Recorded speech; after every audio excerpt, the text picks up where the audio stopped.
Andrea Mitchell, she was an icon, a hero around the world for freedom lovers and fellow refugees from communism, mentor to countless women beloved by her students.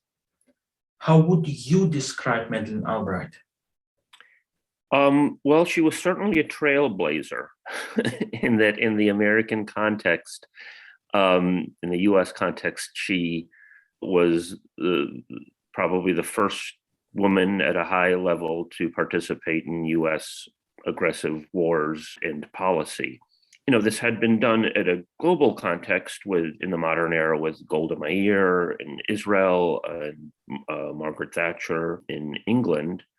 But in the US, it was left to Madeleine Albright, who became first UN ambassador and then Secretary of State. A lot of people in left circles are familiar with her saying, the death of 500,000 Iraqi children is worth it, or the sanctions policy on Iraq during the 1990s.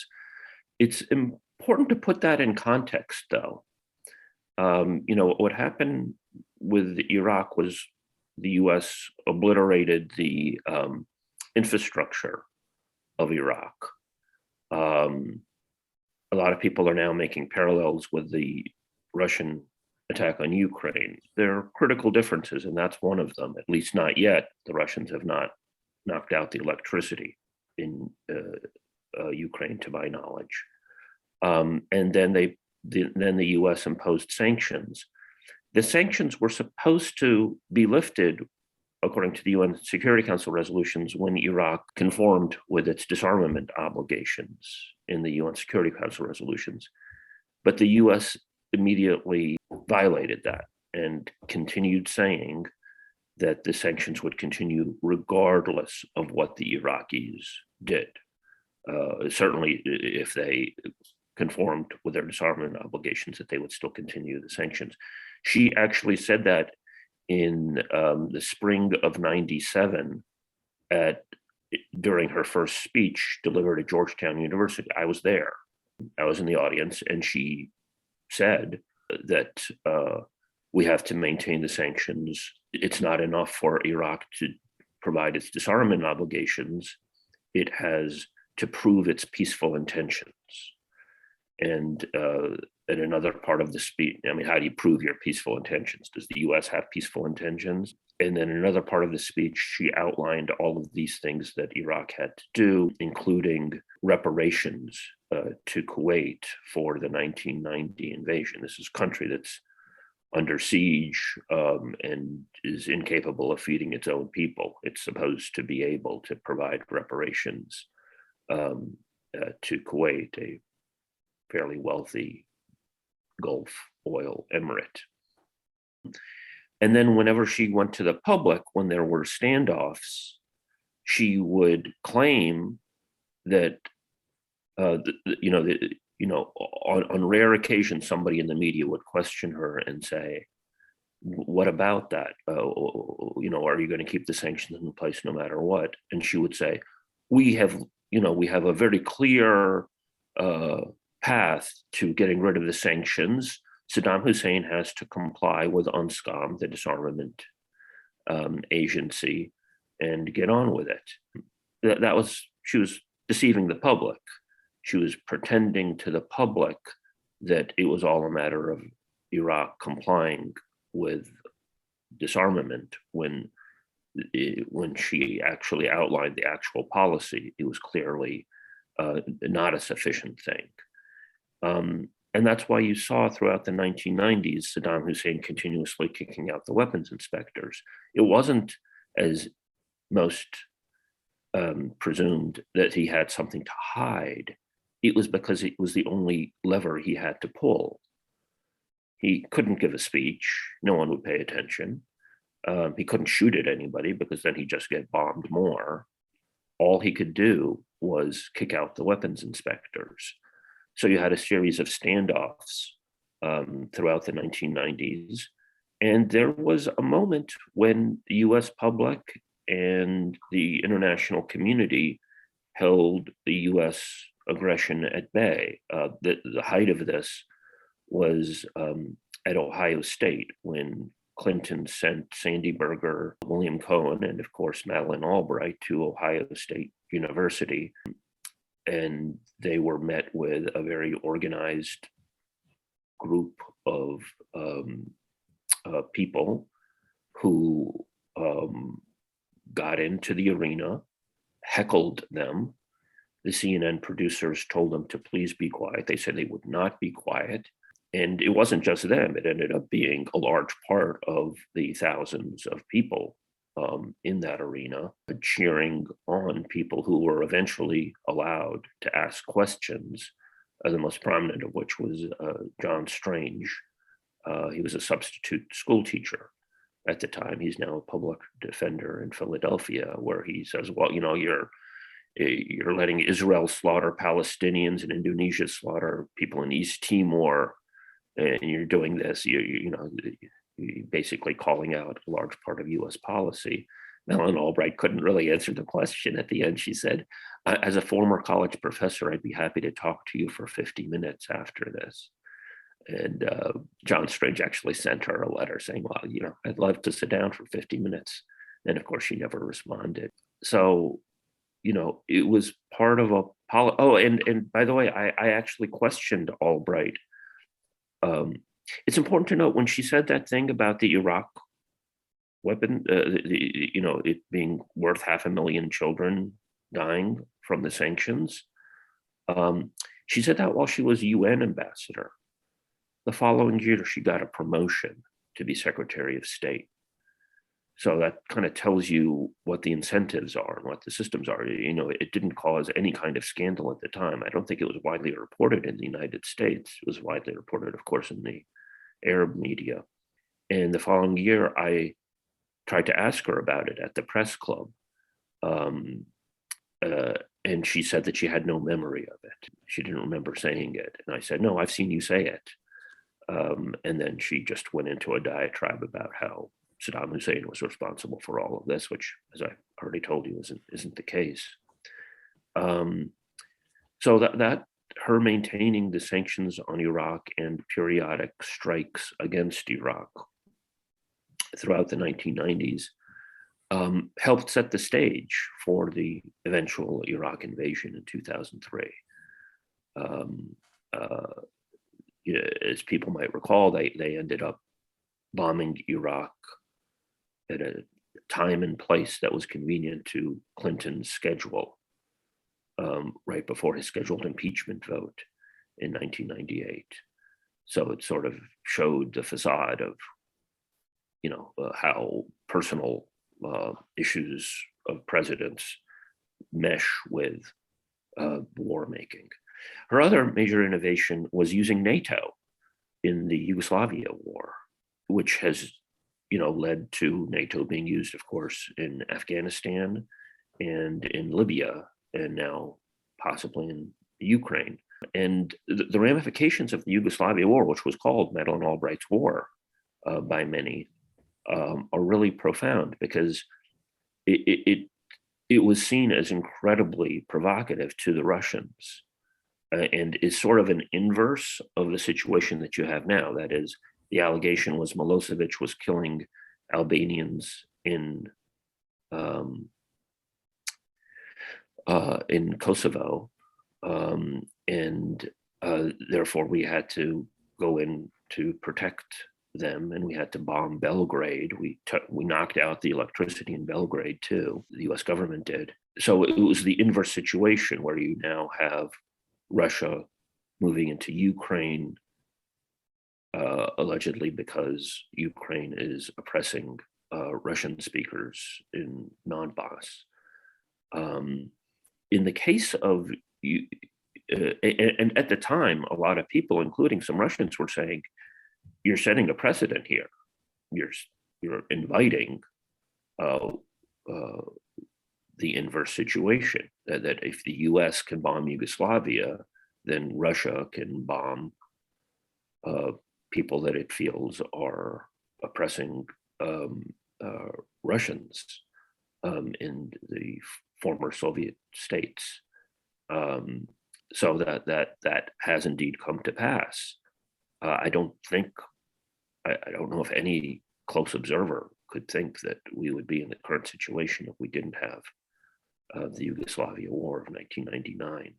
And in addition, she put forward another part of the sham of the Yugoslav war was the Rambouillet text, where the United States basically called for an occupation of the Federal Republic of Yugoslavia and then pretended that it didn't, and that Milosevic basically wanted war because he refused the terms of at Rambouillet. If you looked at the text of the Rambouillet agreement, it called for NATO to have the right of transit throughout the Federal Republic of Yugoslavia. It basically called for an occupation of all of Yugoslavia. This was obviously unacceptable to the Yugoslavian government, would have been unacceptable to a good and totally humanitarian Yugoslavian government. And that was used as a pretext for the United States to pretend that it had pursued diplomacy and therefore the bombing could proceed, which I think is a tactic that the United States in different ways uses quite often. At the beginning of this crisis, you might recall with the Ukraine, the United States said that there was a 48-hour period where the US media and officials were basically pretending that an invasion was underway when it wasn't. I suspect that they did that so that they could cancel a scheduled meeting between Blinken and his Russian counterpart, which is what happened. They were supposed to meet, I think, on February 25th, and it was canceled just before then, during this period where there was no invasion, but after Putin had given his speech, but hadn't yet invaded. So, in many cases, there are times when the US, or the actual target is the possibility of peacemaking.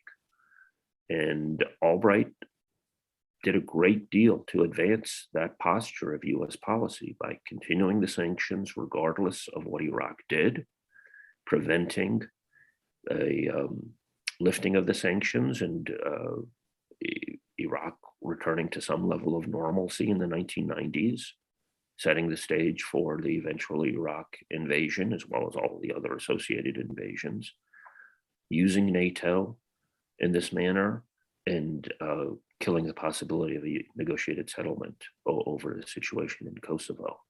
So I think she fits one of the most gruesome patterns if you look at the actual policies. So, war criminality doesn't know any gender, for better or worse. And I think that those are Albright's lasting legacies. Why are you so skeptical of US policy towards Yugoslavia? Wasn't Milosevic committing mass murder? What kind of negotiated settlement would have prevented that?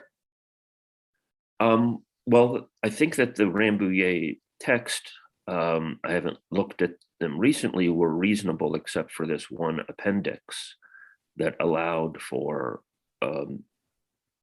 an effective NATO occupation. I think we often have this pattern of there are bad figures in the world, but the US doesn't always want to attack them. It wants to decide when it wants to attack them. So the US largely didn't intervene when he was attacking Bosnia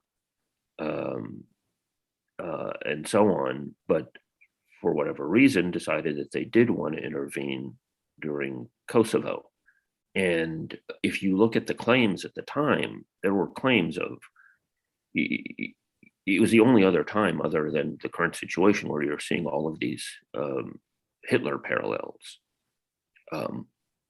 that this was like, genocide against the people in Kosovo and so on. Eventually, and it was kind of predictable at the time, that they were wildly exaggerated, the claims at the time. Milosevic had done a lot of carnage in Bosnia, but the level and scale of things in Kosovo was far, far less than was claimed in order to provide, I believe, a pretext for the war. And I think the ultimate goal of that was largely to juice up NATO. Now, I don't know how much it necessarily had to do with Yugoslavia per se, but that was the trajectory. And at least in hindsight, we can see how NATO was used over and over again since that time.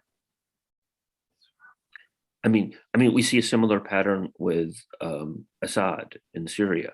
He did a lot of horrible things, but the Duma attacks were the ones that the U.S. used for their own timing and purposes in order to strike Assad, but they seem to have been a false flag.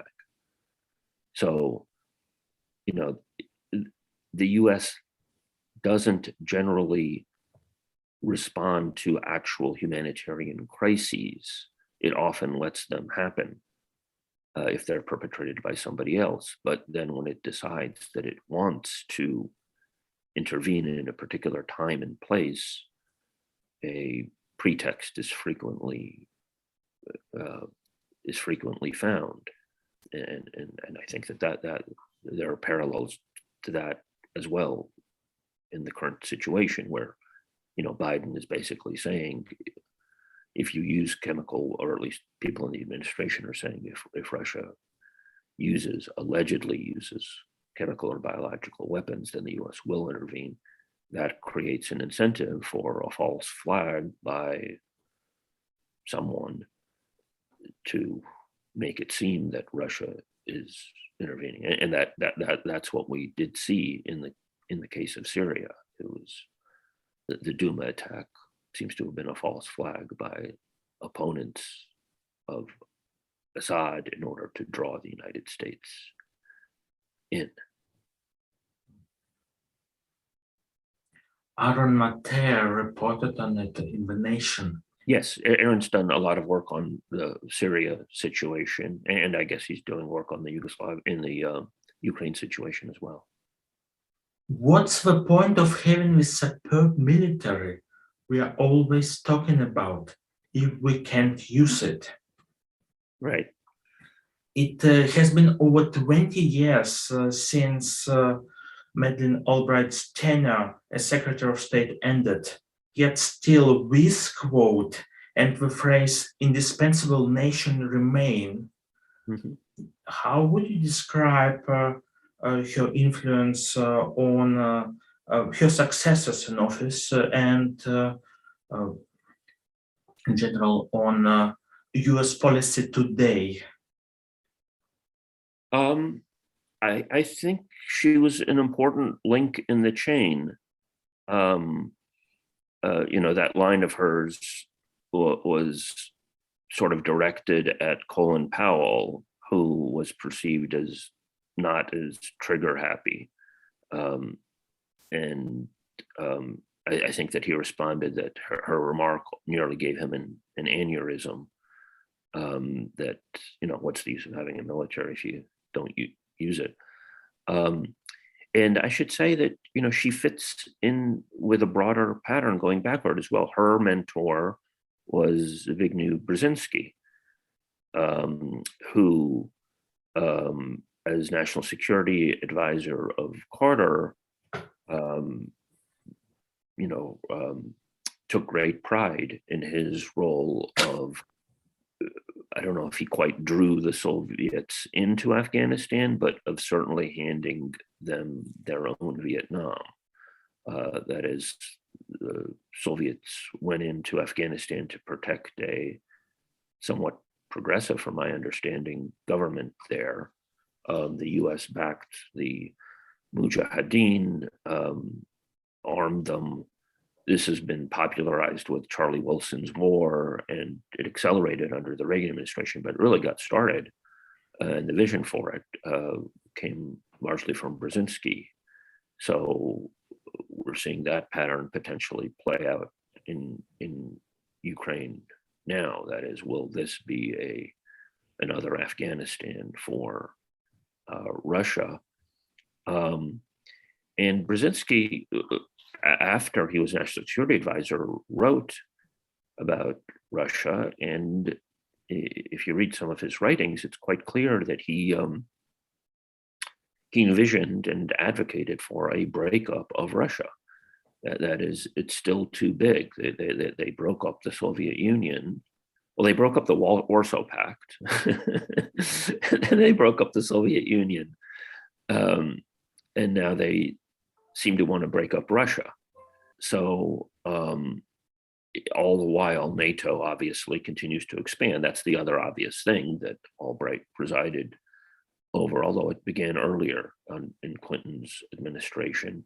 But it really got rolling at the end of Clinton's administration, where they really started expanding NATO to Eastern Europe. And, Albright, was obviously well suited for the purpose from her background. So I think she fits, very well, in terms of her actually influencing others. I'm sure that it's there. She certainly fit in quite seamlessly with the Republican, what happened under the Bush administration. I don't recall her issuing even rhetorical dissents against the wars after that period. And as I say, her, I believe, I don't think that there's a precedent, her use of NATO for aggressive war was a major step in sort of granting. It was a way of getting around the United Nations in large part. It gives it some kind of international cover. We have our allies, we're standing up for democracy, this kind of rhetoric. There was a famous quote, I was meaning to look it up. We act unilaterally when we can, and multilaterally when we can, and unilaterally when we must. And in some ways, the opposite of that quote is also true. That is, they act unilaterally when they can get away with it, and multilaterally when they can't, when they have to have some kind of cover. So it kind of works both ways. But that's another famous Albright quote, in that she tried to use pretexts and international instruments selectively in order to further the concept of US empire. That I think is her lasting legacy. Thank you very much for this interview, Sam. Thank you. Thank you, Slava. Always good to talk to you.